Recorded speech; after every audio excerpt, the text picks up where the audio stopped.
Well, I'm involved in other things besides physics. In fact, mostly now in other things. One thing is distant relationships among human languages.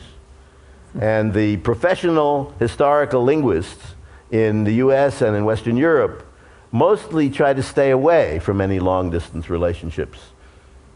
Big groupings that go back a long time, longer than the familiar families. They don't like that. They think it's crank. I don't think it's crank. And there's some brilliant linguists, mostly Russians, who are working on that at the Santa Fe Institute and in Moscow. And I would love to see where that leads. Does it really lead to a single ancestor some 20, 25,000 years ago? And what if we go back beyond that single ancestor, when there was presumably a competition among many languages? How far back does that go? How far back does modern language go? How many tens of thousands of years does it go back?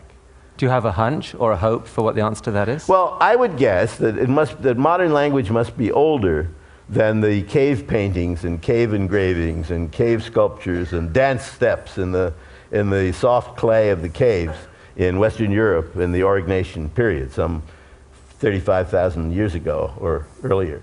I can't believe they did all those things and didn't also have modern language. So I would guess that the actual origin goes back at least that far and maybe further. But that doesn't mean that all or many or most of today's attested languages couldn't descend perhaps from one that's much younger than that, like say 20,000 years or something of that kind. It's what we call a bottleneck. Well, Philip Anderson may have been right. You may just know more about everything than anyone. So it's been an honor. Thank you, Murray Gell Mann. Thank you.